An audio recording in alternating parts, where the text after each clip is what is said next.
When the official NASA photographs of the Moon are closely examined, it is clear that many were taken inside a studio using repetitive backgrounds, artificial lighting, wires, and cranes.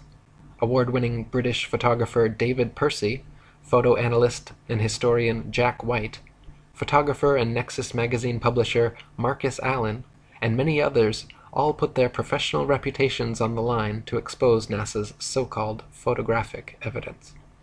None of the Apollo missions brought any extra studio lighting with them on the lunar lander, so the sun should be the only light source on the Moon, and in all pictures taken there. In that case, the light should only come from one direction and all shadows should be cast in the opposite direction. However, in dozens of official NASA photos, there are shadows being cast in up to 3 directions simultaneously, often at up to 90-degree angles, which can only be the result of multiple light sources not present on the Moon. Several pictures even show overhead spotlights reflecting in astronauts' helmets and multiple lens flares originating from 2 or more light sources. Analyzing several images from the 6 missions shows repeated background features, the exact same hills, dunes, and craters, being used over and over again in supposedly different places on the Moon, as well as visible foreground and backdrop lines indicative of a studio set.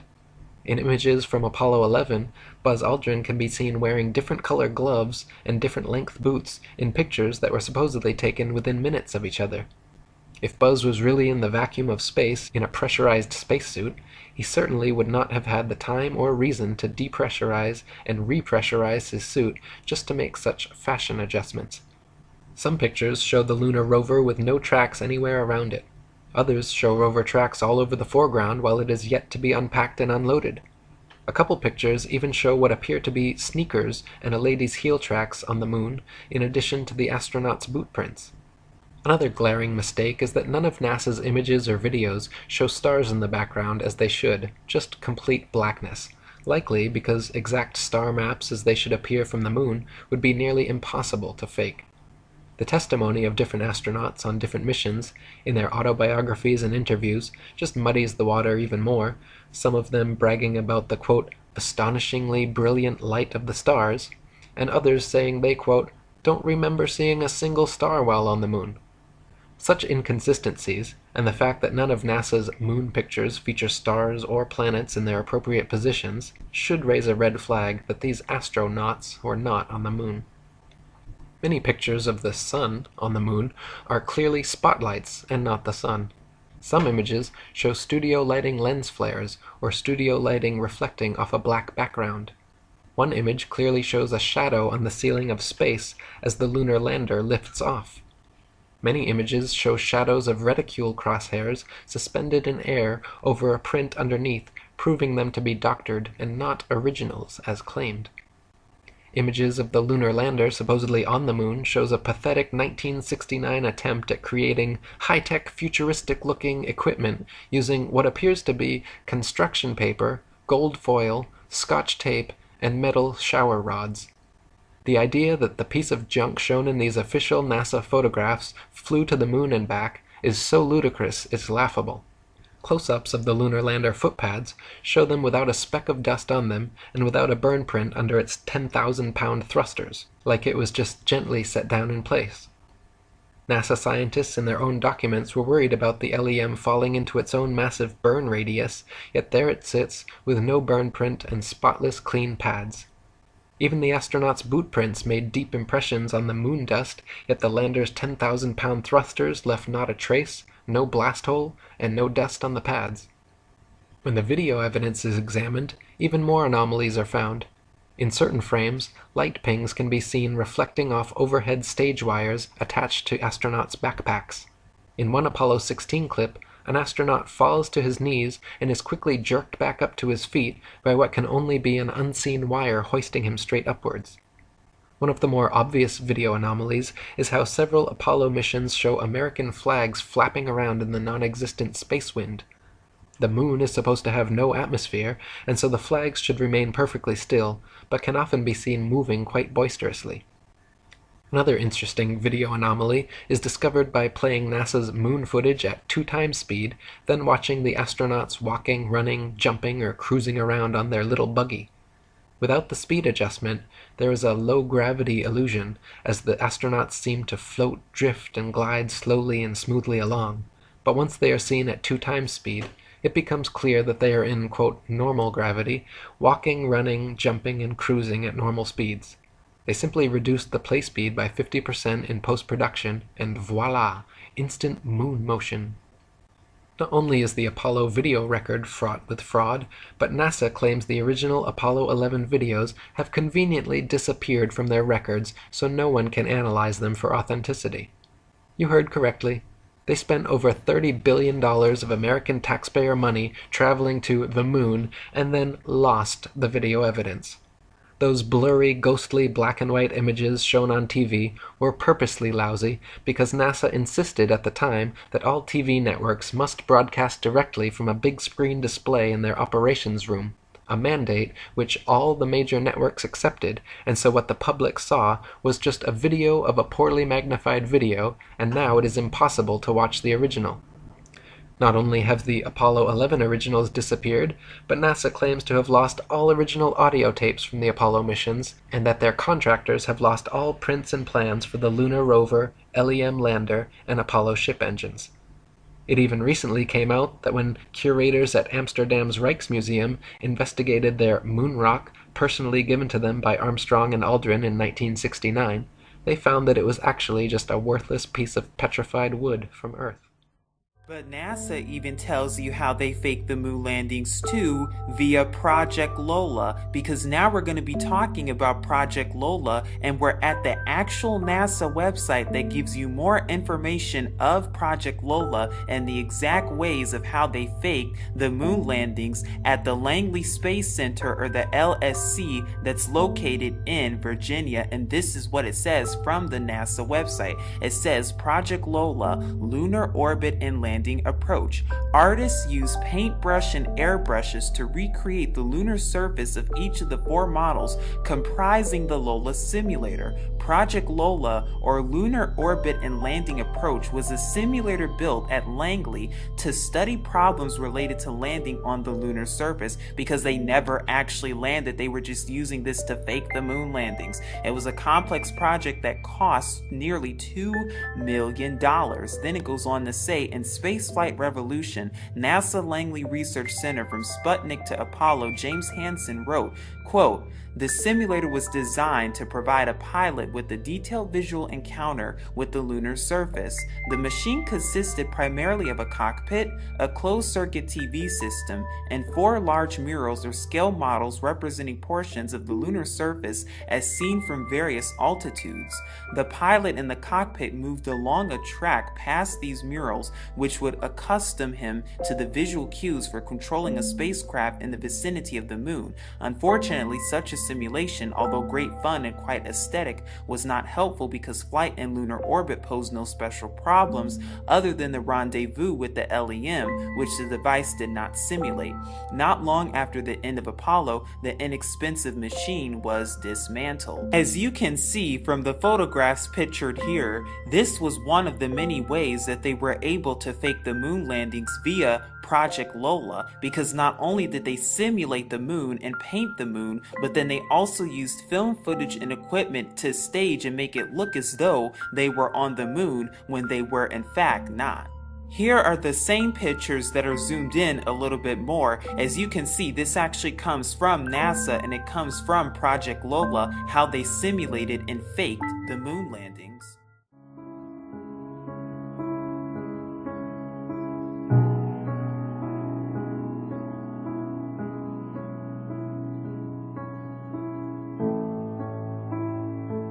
It was all recorded on these telemetry tapes. So where is this hard evidence? I haven't seen anything that indicates the telemetry data is even in existence, and as I said, even if we had it, we don't have the machines to play it back. But your own research has shown the telemetry data is missing. That's right. Could this be true, mankind's first interplanetary exploration, and the original science data is missing? Apollo 11, this is Houston, radio check, over. If it's anywhere, it should be here at NASA's Goddard Space Center in Maryland, home to the National Space Science Data Archives. This film you're making now, what is it? This is a film trying to prove that Apollo 11 happened. Does it have a name? I mean, do you have a name for it yet, or are you? I'm calling it Did We Go? Did We Go? Okay. Okay.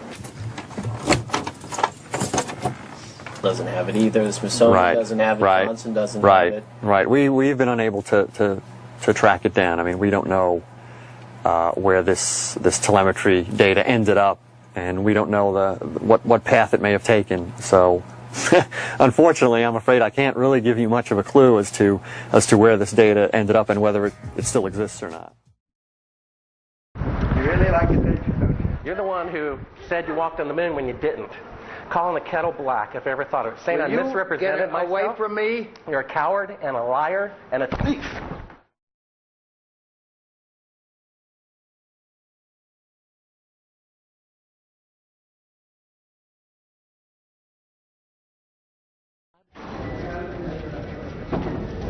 You want me to knock you in the head?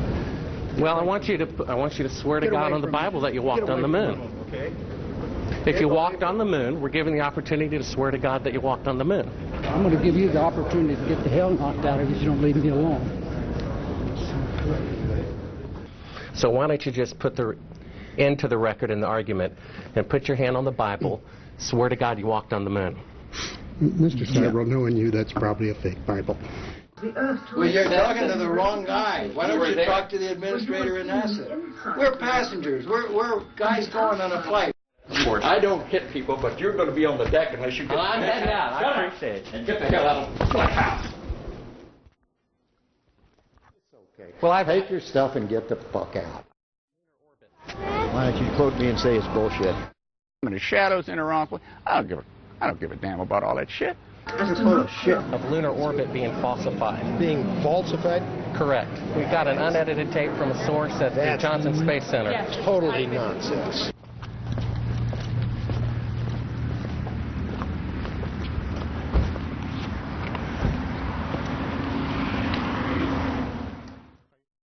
Mr. Seibel, you do not deserve answers.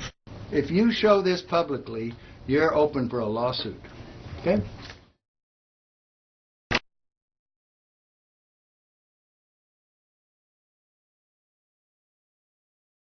Before the first Apollo missions ever even cleared the launch pad, 11 NASA astronauts died in highly suspicious accidents.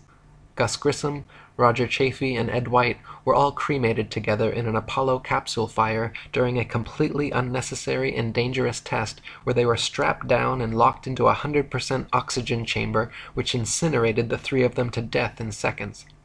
7 other astronauts, Ted Freeman, Charles Bassett, Elliot C., Russell Rogers, Clifton Williams, Michael Adams, and Robert Lawrence, died in 6 separate airplane crashes, and Ed Gibbons in a car crash. 8 of these deaths were in 1967 alone. So many astronauts coincidentally dying under such circumstances is highly unlikely, and lends credence to the idea that these were intentional hits by the Masons trying to find the right people to sell their hoax. One of the most outspoken of the fallen astronauts was Gus Grissom. By 1967, Grissom had become increasingly irritated and vocally negative about NASA's chances of ever landing a man on the moon. He stated the odds were pretty slim, and famously hung a lemon on the Apollo capsule after it repeatedly failed safety testing procedures. Grissom threatened to go public with his complaints about the LEM, and even told his wife Betty, quote, "If there ever is a serious accident in the space program, it's likely to be me." Right after his murder, government agents raided Grissom's house before anyone had been informed about the fire or his death. They removed all his personal papers and his diary, never to be returned. In 1986, the shuttle Challenger exploded about 74 seconds after takeoff, killing all 7 astronauts inside. Or did it? It turns out that 6 of the 7 are still alive and kicking today. Ellison Onizuka claims to be his identical twin brother, Claude. Yeah, I've got an identical twin brother, Claude, too. The Challenger pilot, Mickey Smith, hasn't even bothered changing his name. He's now Professor Michael J. Smith of University of Wisconsin. Now, Krista McAuliffe was a bit of a sneaky one. She was the Challenger payload specialist, quite famous for being a teacher. It turns out during her astronaut days she was using her middle name, Krista, and now she goes by her first name, Sharon, and she's a Syracuse law professor. The Challenger commander, Francis Richard Scobie, is now Dick Scobie, which sounds like a rather unpleasant disease, CEO of Cows in Trees Limited. Judith Resnick, the Challenger mission specialist, again hasn't even bothered changing her name. She's a professor at Yale Law. And finally, Ronald McNair, another Challenger mission specialist, claims to be his identical twin brother, Carl McNair. What are the odds? So while I had long suspected that the moon landing was fake, I had assumed that low Earth orbit was real and that the International Space Station was true. But my research of the last year has led me to the conclusion that not even low Earth orbit is possible, that the International Space Station is a hoax, and all manned space travel is fake. The main reason I believe all manned space travel is fake is because the re-entry vehicles are fake. I'll go through all of that in detail. First though, let's have a look at the International Space Station. I want to talk about some of the anomalies I see there. For the inside of the International Space Station, there are a couple of zero-gravity tricks that they use to fake it. The first is they have a complete mock-up of the International Space Station built on the inside of an airplane. And that airplane does a bunch of rises and falls. It does a parabolic, upside-down parabolic trajectory, and that simulates zero gravity for traditionally about 30 seconds at the most. I think they can do it to about 45 seconds, judging by the length of time of these segments. They have to do a hard break, or they have to put the camera to the wall or away from a person, or they can link scenes together. They're quite clever in the CGI. It's difficult to tell all of their tricks. The other main way they simulate the zero gravity is with suspension in front of a blue screen, and they use that trick for extended periods of time, for longer than 45-second segments. But they can't move around as much. They can't do the acrobatic flips and rolls in the extended mode. So there's full motion mode where they can fully move around, and that's faked in a plane. And then there's suspended or extended mode where they're suspended by wires in front of a blue screen. They don't move around as much, but they can make the scene last for a longer period of time. In this scene, Chris Hadfield bends down in order to adjust something, and you can see on the back of his shirt a couple of upticks on either side where you would expect wires to come in on either side of that harness in order to support it. Of course, they've computer graphicked out the supporting wires. You can't actually see them, but what you can see is a very slight discoloration where it's slightly lighter and then it goes slightly darker. And that's strange. That shows a couple of things. First of all, it shows that this isn't live from space. They're often portraying that this is live.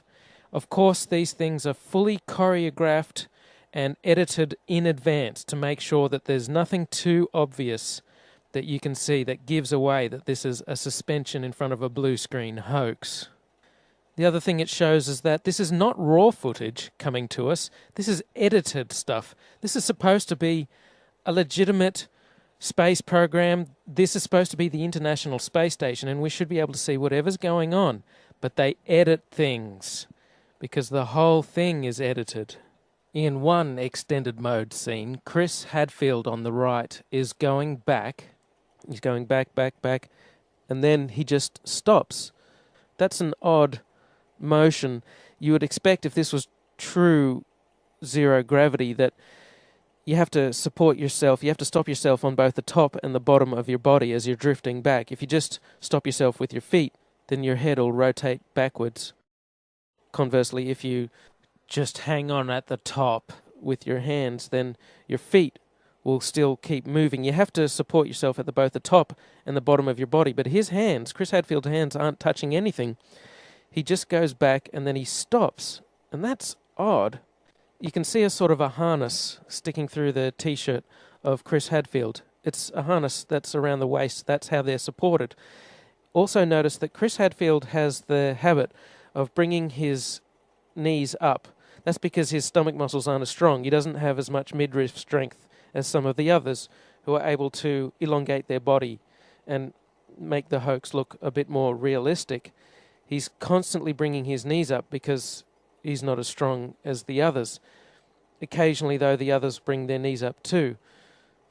Notice that in the extended scenes, which seems to be done in front of a blue screen, like if you have a look at this guy going back towards the screen, there's some strange shadows there, look like they're CGI'd in.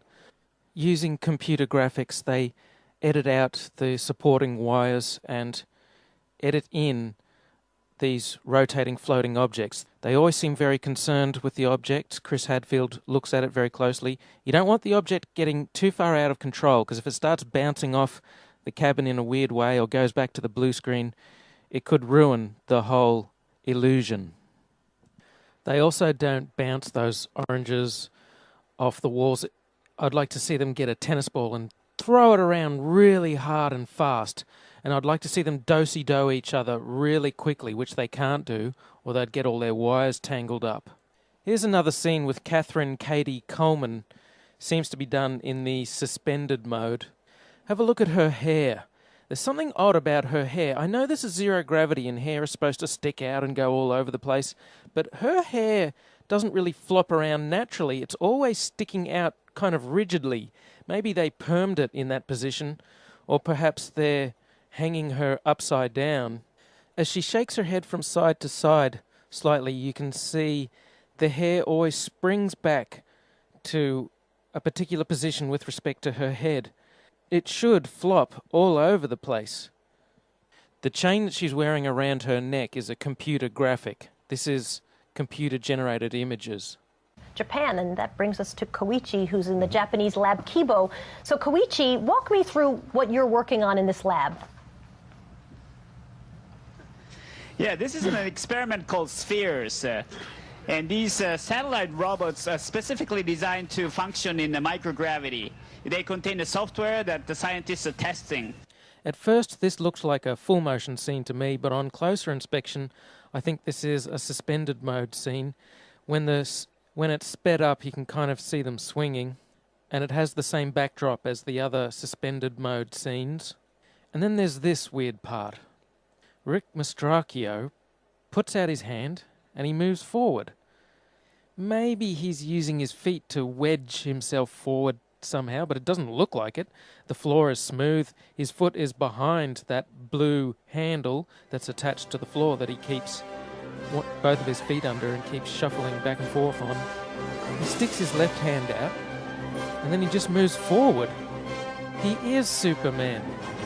That's how Superman moves forward. He sticks out his arm and he flies. The extended mode is much quieter than the full motion mode. In full motion mode, you can actually hear the sound of the jet engines, the engines of the airplane. In every single scene of full motion mode, in every segment of the International Space Station, you can hear this loud sound, the sound of the jet engines. You could argue that it's the air conditioning system. Not even an office air conditioner is that loud. And why is there a loud sound in every segment of the International Space Station? That's because no matter how soundproof you make it, you can't filter out all of the sound of the jet engines. An airplane is just too noisy. You can put noise-cancelling headphones on when you're on a plane, and that doesn't stop the sound from getting through. It muffles it. They also use microphones that don't pick up very far away. If you have a look at this scene here, you can see that when the microphone's in the middle, pointing towards the guy in the middle, you can't hear the sound of jet engines as much, but when the microphone goes to the guy on the side, you can hear the sound of jet engines a bit more. So you can't truly soundproof the inside of the airplane where they fake full motion mode. You can see in this scene from the recent National Geographic documentary Live from Space, Koichi Wakata is looking at the window there. This is full motion mode, and you can tell because of the sound of jet engines. in quiet mode, they can go to the cupola and they can look through at their model. And you can see an amazing model. Gee, why would you build the International Space Station out of a bunch of long, thin segments that can easily break at the joints? So there's their fairly realistic view of the rest of the International Space Station. The International Space Station was made piecemeal. They started off with one section and then they added another section. It consists of a bunch of tubular sections which are joined together. It's an ad hoc design. Here are a few scenes from the tour of the International Space Station that they take you on. And I noticed that there's no airlock between sections. This means if there's an air leak in one section, they will be affected in all sections. They're quite likely to all die. You could wear the spacesuit. That would work for a few hours until you had to eat. And then you'd have to take the spacesuit off and you'd be exposed to the vacuum of space and you'd be dead. The porous plate sublimator only lasts for a few hours anyway. Sometimes they're tethered. Do they have tether points on the inside of the International Space Station? Not likely. They don't really design it with life in mind. You could argue that they all scramble into the Soyuz and try and get back to Earth in the event of an air leak. Well, that would be very odd. They would have to completely change and recalculate all of the re-entry parameters if you're going to cram all 11 people or however many people they have on there. They have many people on the station at the same time. You also couldn't cram that many people, all 10 or 11 of them, into the one Soyuz at the same time. They only ever have one emergency Soyuz escape capsule. You couldn't cram them all in. It's very odd that they're up there in this life-threatening situation where an air leak could happen at any time and they could all die, and there's not even enough lifeboats for them to make it back to Earth. Having no airlock in between sections is very odd. The more sections they add to the International Space Station, the more dangerous it becomes, and yet they don't care. They just add as many as they like. Yippity-doo-dah, yoo-hoo!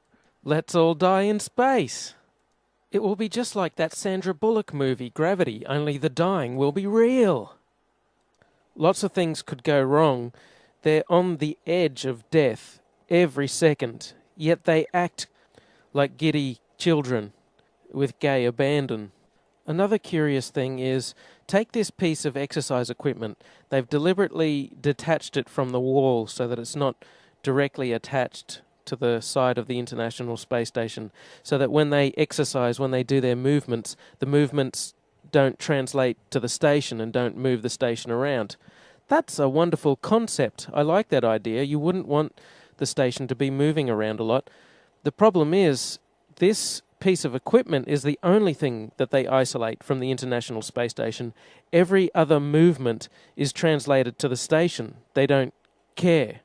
They don't bother to isolate the station from the people moving around inside. They grab these blue handles, which are all over the station. They often have to stabilize themselves on these blue handles. There seems to be so much motion in the International Space Station. If you take Chris Hadfield, he's moving through the station at breakneck speed, and then he stops himself on the wall. That motion is going to be translated to the station. The station is very big, it weighs many tons, but in space there's really nothing to stop these motions from moving the position or the orientation of the space station. The International Space Station uses several large gyroscopes for attitude control to maintain its proper orientation and so on. And there's a reaction control system consisting of rockets as backup, supposedly. We can only presume that the rocket-based reaction control system isn't employed very often, as they don't talk about it, given that there are so many people inside moving around, moving gear around all the time. And every time the solar panels were moved, every time the Soyuz docked with it, there would be motions impinging on the station, and this would move the station. So what you'd need is a system of rockets on the outside burning fuel in order to stop the International Space Station from misaligning, from moving out of place. When it comes to satellites and things in orbit, you don't want them moving around a lot. The International Space Station changes in altitude somewhat, supposedly. It goes up and down.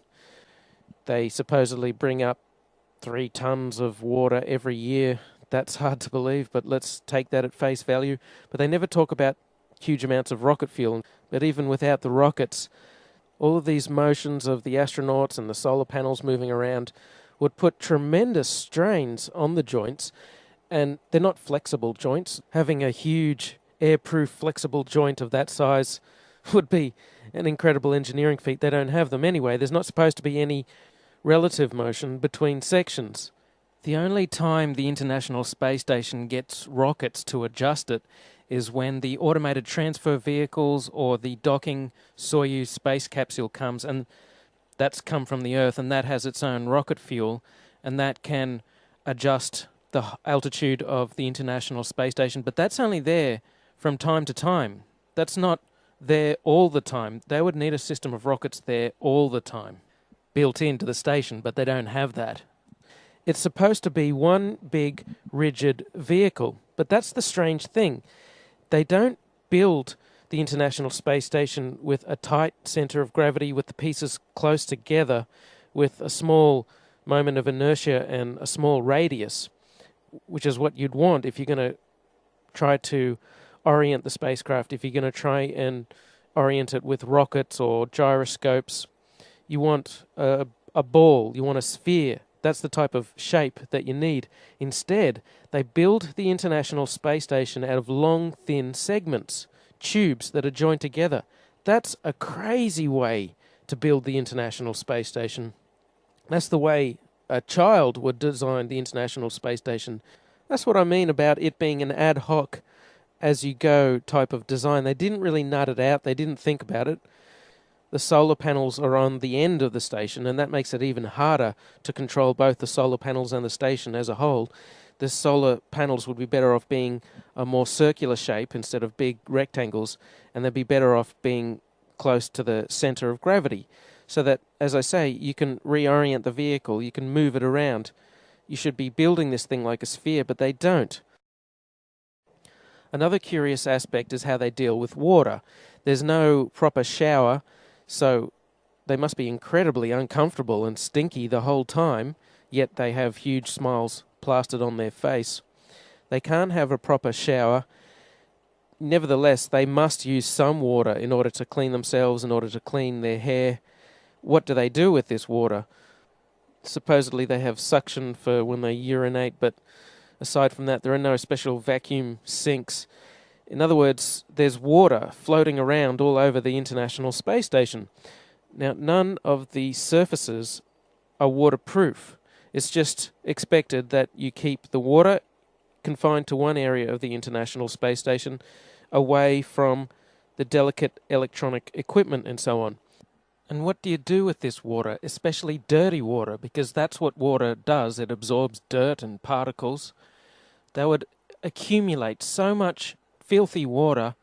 The mantra, of course, is recycling. They're supposed to recycle everything. Wow, they have some amazing recycling technologies on the International Space Station that they can't demonstrate anywhere else. I mean, it's a super water recycler that's compact enough to fit inside the International Space Station.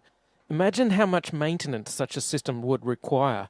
You'd have to bring up so many filters and chemicals, and things would be breaking down and you'd have to repair it, but you don't have the tools to do it. So there's another curious, strange aspect of the International Space Station which endangers their lives and could kill them. But they don't care.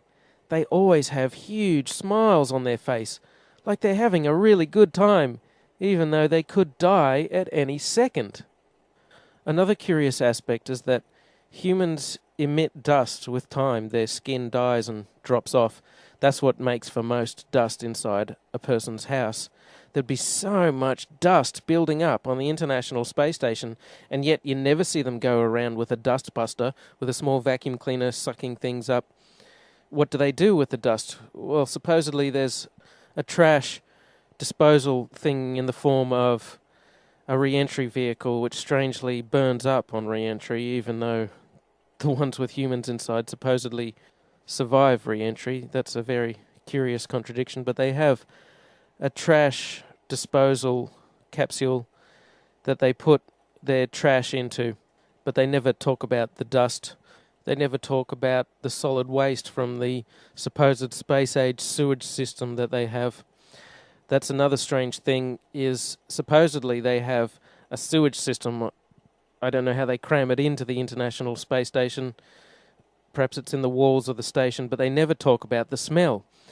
It'd be impossible to avoid the smell of a sewage system in the walls of the International Space Station because they're trapped inside this tin can. It's completely sealed from the vacuum of space. You could have any number of super filters and try and get rid of the smell. It wouldn't work. They never talk about bringing bacteria up in order to replenish the bacteria that's in the sewage system. They never talk about bringing all of the extra oxygen up that you'd need to let the bacteria process the sewage. In fact, what they must do is simply store their feces in the cupboard. They would have to put on a pair of plastic gloves and grab their feces and put it in the closet. There's no sewage system on there. They can pretend that there's a sewage system. There's no sewage system. So in other words, they're living with their own feces, and the smell must be incredible. Yet they always have huge smiles plastered on their face, like the International Space Station is the best place in the world to be. But it would be awful. What about their laundry? Well, Chris Hadfield admits there's too much water taken for laundry. They don't do laundry. They just throw their clothes in the trash when they're done with them. Laundry piles up. Is there a way to clean clothes in space? No, it takes a lot of water, of course, a washing machine and a dryer. We don't have anything like that. So we just wear our clothes till they wear out, and then you throw them in the trash, and the trash is like a little unmanned resupply ship. And when it gets full of trash, then we close the hatch, and it undocks and backs away and falls down into the atmosphere. So your dirty laundry actually gets incinerated in the atmosphere. And so, wait a minute, you guys on the space station are throwing your underwear out, your dirty underwear out the window, and it's raining down on us? So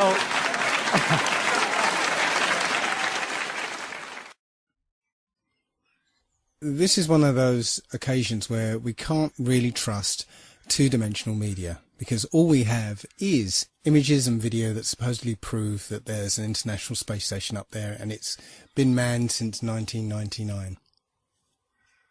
One of the most visible indications that there are people up in space inside the International Space Station is that they're in zero gravity. However, NASA has an aircraft known as the Vomit Comet, and when this aircraft takes a certain flight path, the people inside feel weightlessness.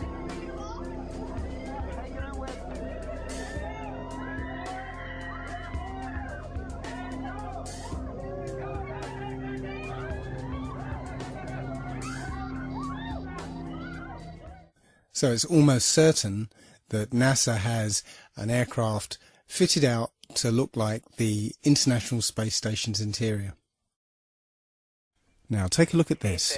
Hello, Katie. Notice how suddenly, as she starts to wave, she floats out of control. This is so cool, isn't it? Hey, Katie, I want to welcome ask you aboard a the question. space This station. is Leah.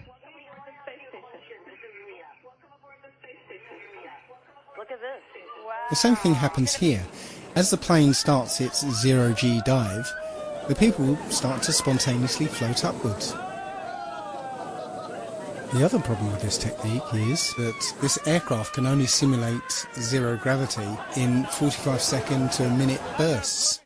So NASA employs many little tricks here to simulate weightlessness. None of their footage is live, it's all pre-recorded and edited, so plenty of scope there to use some of the cinematic tricks that we're used to, like harnesses and wires that are edited out later with CGI.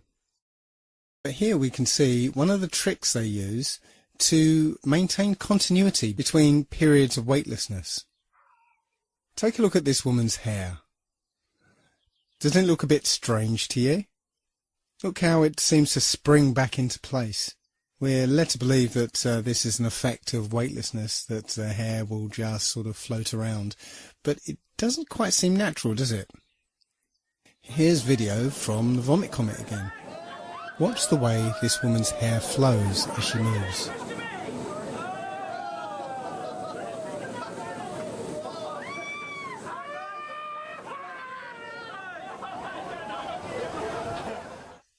Seems quite obvious now that this is some kind of perm or hairspray, so that between periods of weightlessness we get that visual continuity.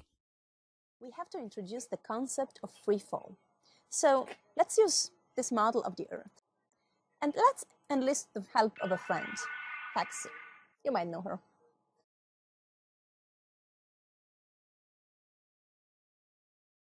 So what is significant about this video is, number one, it was live to school children. Number two, we have this stuffed animal that is transitioning in on another video channel. And the actor is able to reach up and grab this doll in real 3D space and manipulate this doll with their hands. And so the only way you're going to pull that off is with one technology. And that technology is virtual reality.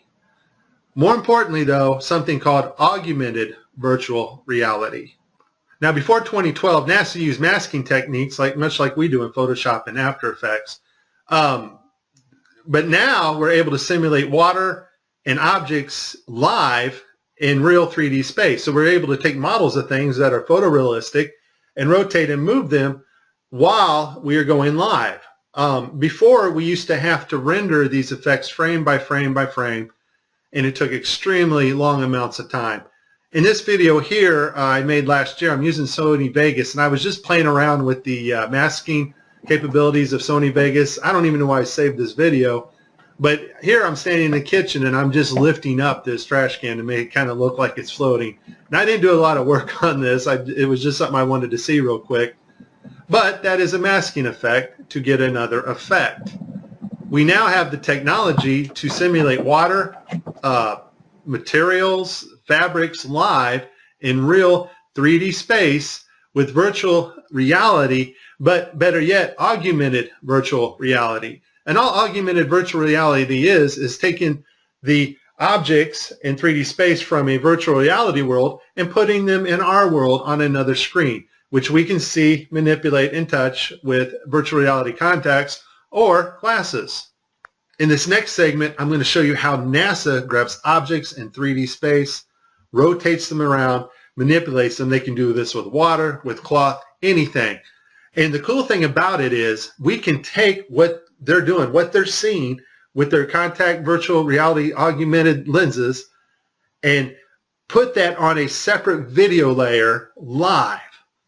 Yes, live, and do it all in real time. So I'm going to show you what it looks like to them as they're grabbing objects and manipulating them. And then I'm going to show you Microsoft's HoloSense video, their demonstration at E3 a couple years ago, of bringing a virtual reality into our world. And it is simply amazing. Let's watch.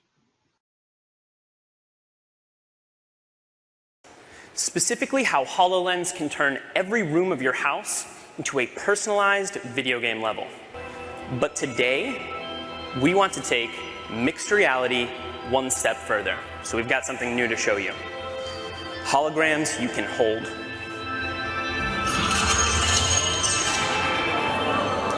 This holographic gauntlet is the weapon that Dan will be using while playing Project X-Ray. You'll notice that as he moves his arm, the hologram moves as well. This is a wearable hologram. And when you combine technology like this with the environment understanding of HoloLens, you can do some pretty spectacular things.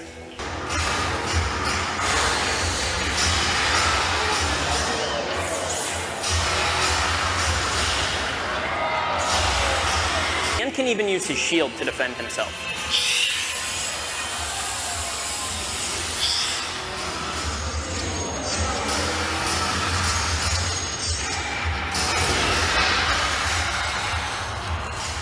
Nicely done. Looks like that's all of them.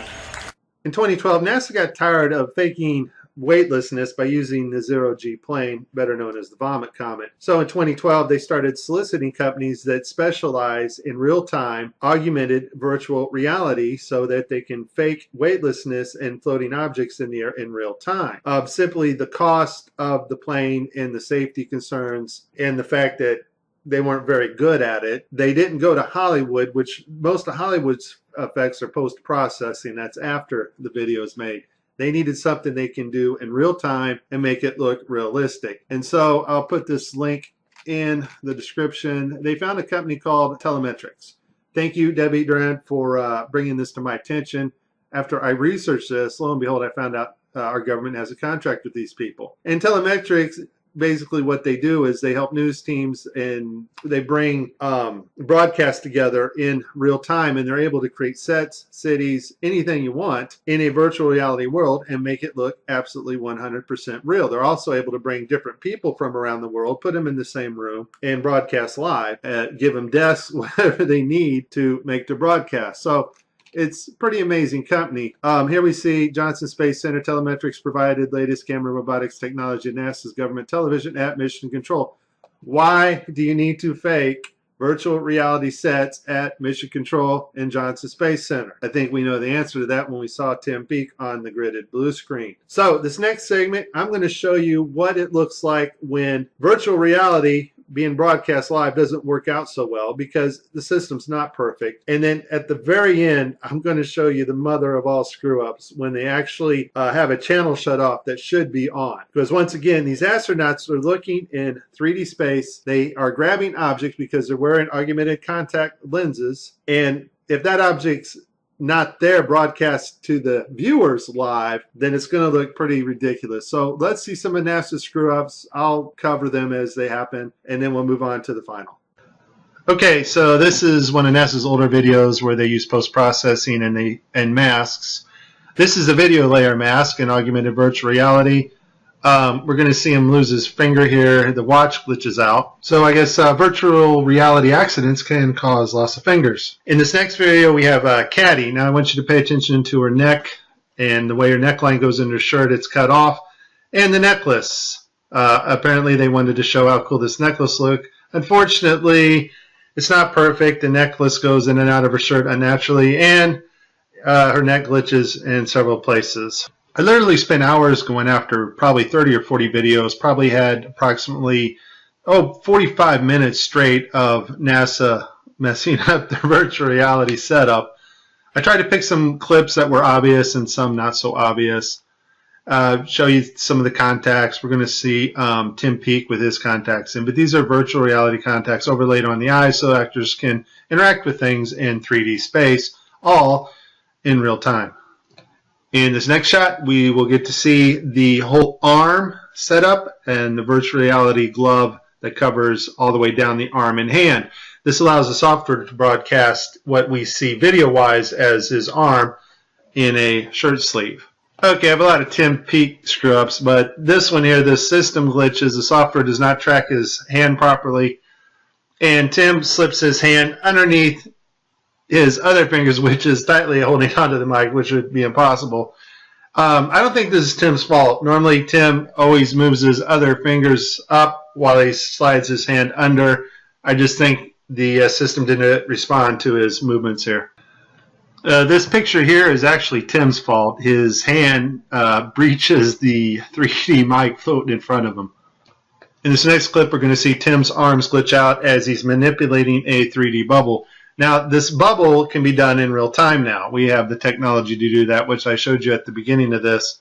And this bubble is environmentally lit, or HDRI lit, by its environment, which means the bubble can take up its reflections and refractions as it moves around in 3D space in Tim's augmented reality. Once again, augmented VR just means bringing the 3D objects into our world on a separate monitor. In this last clip, we're going to see NASA royally screw up. It's a live broadcast, and one of their video channels is off, not working. That's the channel that is supposed to show us, the public, what the astronauts are seeing in virtual reality. Also, the channel shut off is the masking for the guy on the wires in the background. You can't make this stuff up. Just watch. We all know NASA uses wires, and sometimes we'll catch them like this here. The guy pulled on his wire. However, some days when you're filming live, things just don't work out, and it becomes so blatantly obvious, it's ridiculous. So, in this clip, they're talking, live feed, and wouldn't you know, we have a astronaut go by us in the background, obviously trying to give it a more realistic, spacey, station, busy effect.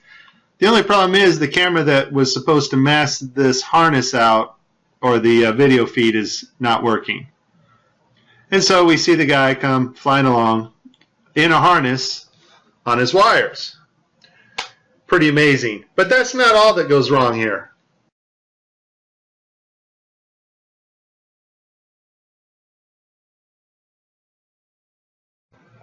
Okay, so you see to the right, this guy's flipping this hat. This hat's actually on another video channel in 3D space. It's virtual reality.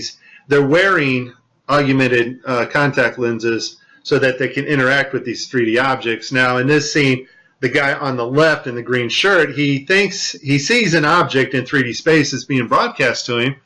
So he grabs it and he puts it off to the side. He's looking straight ahead because he's looking at an object rotating in front of him, but the video channel is down that is supposed to show the viewers what we're supposed to see, and so we don't actually get to see the object that he is seeing. And I would just sum this up as a very terrible, bad, horrible day for NASA doing live feeds. Are you really in space still? See the hair? I don't know. We're going to have to do something for you. We don't have time for a meeting of the Flat Earth Society. Oh yeah, I'll do that. Watch this.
New commander of International Space Station, Captain Wilmer Butch. All right, thank you, Max. Hey, I want to congratulate you on a great tenure as commander of this engineering marvel. It's nicely done, Max.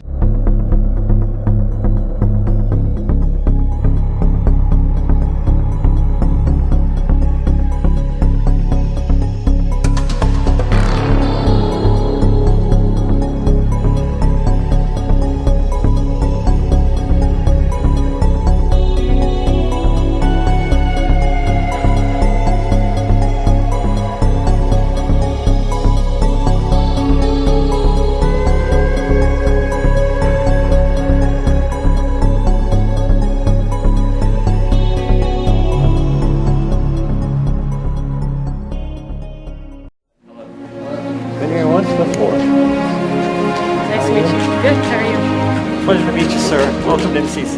Thank you.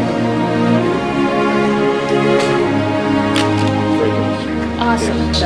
That's called the cupola, which is one of the windows in that.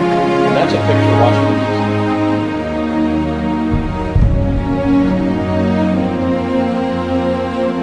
Hello. Been here once before. Hello. Been here once before.